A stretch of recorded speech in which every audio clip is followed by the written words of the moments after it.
Hello everybody, welcome back to 10 Minute Reviews. Jason here. Sorry it's been a little while since I posted a video. I'll try and make this pretty quick. Thank you to all of our patrons, all of our supporters.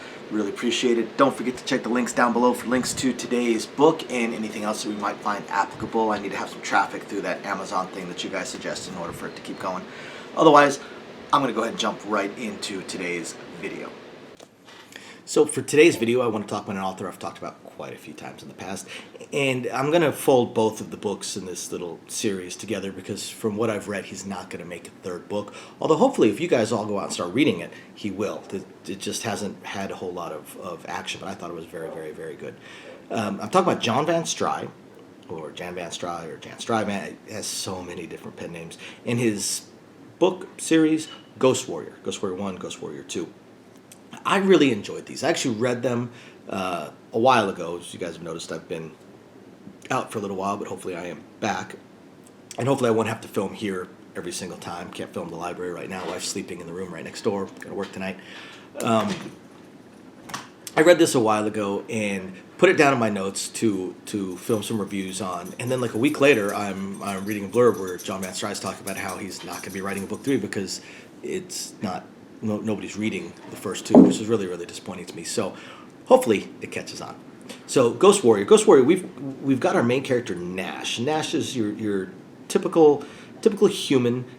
This is an interesting world. This is sort of a cyberpunk world in a way, in a lot of ways. It's a cyberpunk world, and Nash is a runner. He is a freelance runner, so he's a borderline criminal, Native American. He actually suffers from amnesia, but he has these. He doesn't know exactly how old he is. Doesn't know exactly who his parents are, where he's from, any of that kind of stuff. But he has snippets of memories. He has memories of being back at the reservation and being trained by the reservation or by the tribe in certain things. And he is actually I shouldn't say borderline criminal. He is a criminal, freelance runner. And he's just kind of an odd job sort of thing. He's got an on-again, off-again girlfriend, although this being John Van Stry, he certainly has multiples at a certain point. And he also suffers from these periods of blackouts. Now, this book bounces back and forth between Nash and Nate. And Nate is a typical John Van Stry. Nate is an anthropomorphic cat. Nate is a cat person with typical cat people abilities, a little bit stronger, a little bit faster, fur, and also has his few women, his 1 or 2 women, because he's, 1, something of a ladies' man, and 2, a pretty well-built cat person, which there's quite a few fetishes for. And now I know his idea was probably to try and have a little bit of a mystery involved, but it's really not. It's so incredibly obvious very, very quickly into the book that Nash and Nate are the same person. Nash's memory losses are when Nate is out and about. Nate's memory losses are when Nash is out and about. And there's a reason they both keep waking up in different spots in different places, and being very, very, very confused at where they are waking up and losing some of their items, such as their scooter, or their wallet, or their gun, things like that. Now, they do eventually connect and start, not connect, they're already connected, but start to figure things out. Now, we've got our main sort of bad guy, the Raycon Corporation, and they're using these VR headsets, these VR video gaming headsets, to almost brainwash people, kind of take people over. But Nash is sort of immune, and it basically starts out with a murder of Nash's friend, while Nash is there, and he manages to escape, and now he's got to start sort of investigating things as he goes. We also have the God Coyote that comes into play a few times here or there, and I'm sort of mashing together both books here.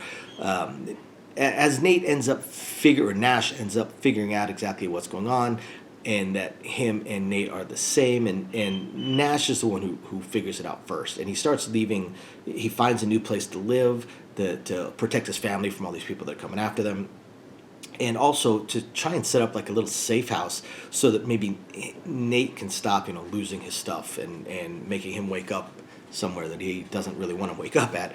So he kind of sets up a little safe house. He's got he's got a few weapons, got the got the scooter back. There's a pretty funny story there too, and starts leaving notes for Nate, and they start communicating via note, and start realizing a little bit more about how they are the same, but they are not. And what's interesting here, and what's sort of a little bit of a flip from a lot of books like this, is that when you've got someone who's sort of almost aware, sort of, aware cat kind of thing, typically the animalistic side of them is dangerous, is the most dangerous and savage. And in this case, it sort of flips around where Nash, the human side, is actually more bloodthirsty, more amoral than Nate is. Nate, more of a lover, can fight, but Nash is much more the fighter than Nate is. The interesting thing here, too, is that, well, they're not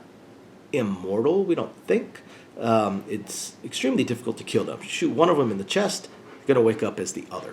So that gives them a little bit of a little boost in their whole fighting and war kind of thing going on here. But when they go back to the tribe, they are given some quests, I should say, Thor, hi buddy, to learn more about themselves and try and integrate them a little bit more. They learn that the tribe, of course, knows what they are, and that many tribes have beings like them. They are warriors. They are warriors for the tribe. They are... Hi, Thor. Come on, buddy. This is Thor. He's the new boy. Most of you guys know Freya. Thor is 8 months old. He's a beast. I know. He's a big beast. Every tribe has these. They're problem solvers. They're warriors. But more than anything, I would have to say that's what they are. They are problem solvers. There's an issue. Something is causing issues for the tribe. Let's send our warrior. I think they're called ghost warriors, but let's send our shape-shifting, semi-immortal warrior out to handle this problem.